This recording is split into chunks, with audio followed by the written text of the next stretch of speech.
तो यूपी में जब से भारत जोड़ो यात्रा और राहुल गांधी का आगाज यहां पर हुआ है, जब से सियासी बवाल मचा हुआ है, हमारी वरिष्ठ सहयोगी पूजा मोहन पांडे ने नसीमुद्दीन सिद्दीकी से खास बातचीत की, वो भी सुनिए। उत्तर प्रदेश में जब से भारत जोड़ो यात्रा और राहुल गांधी दोनों का पदार्पण हुआ है, उसी समय से सियासी बवाल मचा हुआ है और इसी सियासी बवाल का असर लगातार देखने को मिल रहा है। न राहुल गांधी को ठंडक लग रही है और ना ही कांग्रेसियों का जोश कम होने का नाम ले रहा है। नसीमुद्दीन सिद्दीकी हमारे साथ में, इनसे बातचीत करेंगे, इनसे समझेंगे कि भारत जोड़ो यात्रा अब जब उत्तर प्रदेश में आ गई है। सर, मैं आपसे समझना चाहूंगी, भारत जोड़ो यात्रा जब उत्तर प्रदेश में आ गई है तो इसको 2024 के लिए और आगामी जो भी अवसर आ रहे हैं, निगम आ रहा है, बहुत सारे अवसर ऐसे आ रहे हैं जब कांग्रेस को प्रदर्शन का मौका मिलेगा, उसमें आप कैसे देखते हैं? देखिए, इस भारत जोड़ो यात्रा का संबंध किसी चुनाव से या राजनीति से नहीं है। हमारा 2024 का चुनाव आ रहा हो या नगरीय निकाय का चुनाव आ रहा हो या इसके आगे भी जो चुनाव आते हैं, बीच में बाई इलेक्शन आ जाते हैं, किसी भी चुनाव से ये भारत जोड़ो यात्रा का दूर दूर तक कोई संबंध नहीं। लेकिन ये तो मानेंगे ना कि ग्राउंड पर जब हरकत होती है, पॉलिटिकल पार्टी अंगड़ाई लेती है, तो उस अंगड़ाई का असर कार्यकर्ता तक भी पहुंचता है, ग्रास रूट तक भी पहुंचता है। देखिए, पॉलिटिकल पार्टी जब अंगड़ाई लेती है तो एक समय पर जब ज़रूरत थी अंग्रेज़ों को देश से भगाने का, तो कांग्रेस ने बढ़ चढ़ के हिस्सा लिया था। और जब अंग्रेज़ों ने देश को तोड़ने का प्रयास किया था और बल्कि तोड़ ही दिया, पूर्वी पाकिस्तान पश्चिमी पाकिस्तान बना करके देश को विखंडित करा दिया अंग्रेज़ों ने, तो उस वक्त भी गांधी, नेहरू और तमाम बड़े बड़े नेता, सरदार पटेल जो कांग्रेस की थे, वो सामने आए। आज कुछ लोग जाति के नाम पे, धर्म के नाम पे, वर्ग के नाम पे, संप्रदाय के नाम पे, हिंदू के नाम पे, मुसलमान के नाम पे, मस्जिद के नाम पे, मंदिर के नाम पे देश को तोड़ना चाहते हैं। आज हम अगर टीवी चैनल खोलते हैं तो डिबेट सिर्फ यही दिखाई देती, हिंदू मुस्लिम, मंदिर मस्जिद, मंदिर मस्जिद। मैं जानना चाहता हूँ, क्या 2014 से पहले यहाँ हिंदू मुसलमान नहीं रहते थे? लेकिन बीजेपी आप पर आरोप लगाती है कि आप तुष्टीकरण करते हैं। क्या तुष्टीकरण कर रहे हैं? कौन सा तुष्टीकरण कर रहे हैं? देखिए, कांग्रेस पार्टी ने हमेशा संविधान के तहत काम किया है और संविधान का सम्मान किया है, और संविधान में जो है वो ये देश धर्मनिरपेक्ष देश है, सभी धर्मों का सम्मान है। तो अगर किसी का सम्मान करना, कभी हिंदू का सम्मान होता है, कभी मुस्लिम का होता है, कभी सिख का होता है, कभी ईसाई का होता है। अब इस पदयात्रा में सब जुड़ रहे हैं, बड़े बड़े महंत जुड़े। आज ही मायावती जी नहीं जुड़ी। मैं अभी महंतों की बात कर रहा हूँ, फिर और बात कर लूँगा।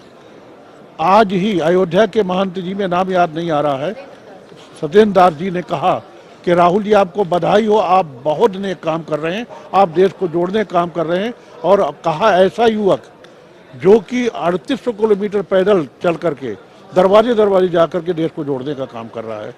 तो अब ये हो गया। सामने मेरे बैठे हुए हैं हज़रत मौलाना उसामा साहब, ये कल मदीने शरीफ से आए हैं, रात को आए हैं हवाई जहाज से। आज माननीय राहुल गांधी जी के साथ पैदल चलेंगे और आज ही रात को वापस मदीने शरीफ जा रहे हैं। यानी केवल समर्थन भर नहीं, फिजिकल योगदान देने के लिए मौलाना आए हैं। कल सिख समाज ने वहाँ पर सैकड़ों के तादाद में सिख समाज के लोग बोले सो निहाल, सत श्री अकाल के नारे लगाते हुए चले, तमाम पादरी चले, तमाम भंते लोग चले। तो आज जो है हमें सबका समर्थन मिल रहा है। हमें, आपने कहा किसी पार्टी का, तो हमें पश्चिम में किसानों का समर्थन मिलेगा कि मिल रहा है। राकेश टिकैत जी है, दूसरे और तमाम संगठन हैं, खाप पंचायतें हैं, सबका समर्थन हमको मिल रहा है। आपने किसी नेता का भी नाम लिया था, तो मैं मायावती जी का नाम लिया था। कुछ शायद चाह रही थी, लेकिन आप कह नहीं पाई। आप शायद कहना चाह रही, वो नहीं आई। भाई, उनका एक समर्थन लेटर हमारे पास आ गया, अखिलेश जी का समर्थन लेटर हमारे पास आ गया।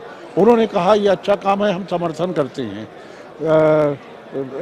जयंत चौधरी जी ने राहुल गांधी जी को संत का खिताब दे डाला। अरे भाई, हो सकता है अभी 1.5 दिन है, अभी 1.5 ही दिन हुए हैं यूपी में, अभी 1.5 दिन और बाकी है। हो सकता है वो या उनके प्रतिनिधि यहाँ आ जाएं, समर्थन हमको प्राप्त हो गया। और लेकिन भाजपा कह रही है कि पश्चिम में अंगड़ाई है, उत्तर प्रदेश में अभी बाकी लड़ाई है। उत्तर प्रदेश का कोई जिला बाकी नहीं है जहां पर भारत जोड़ो पदयात्रा नहीं चली। 9 दिसंबर से लेकर के 22 दिसंबर तक 6 जगहों से प्रांतीय पदयात्राएं चली और हर जिले में गई और भरपूर समर्थन मिला। इस जिले में भी चली और मैं आया उसमें, मैंने खुद पदयात्रा की, 18 किलोमीटर की पदयात्रा की मैंने। तो देखिए भाजपा क्या कह रही है, हमें इसकी फिक्र नहीं है। भाजपा क्या कर रही है, जो देश को तोड़ने का सफल प्रयास कर रही है, हमें उसकी फिक्र है। राहुल गांधी जी को ठंडक क्यों नहीं लग रही? देखिए राहुल गांधी जी एक लौह पुरुष हैं। वो ये देखना चाहते हैं, महसूस करना चाहते हैं कि जिनके पास कपड़े नहीं हैं वो कैसे ठंड बिताते होंगे। अरे उनका दर्द उस तरीके से नहीं तो इस तरीके से वो दर्द महसूस कर रहे हैं। लेकिन नसीमुद्दीन सिद्दीकी इस बात को किस नजरिए से देखते हैं कि एक आदमी जो कन्याकुमारी से लेकर के श्रीनगर तक की यात्रा कर रहा है, अगर उसने स्वेटर नहीं पहना तो वो स्वेटर उसका ना पहनना बीजेपी को परेशान कर रहा है।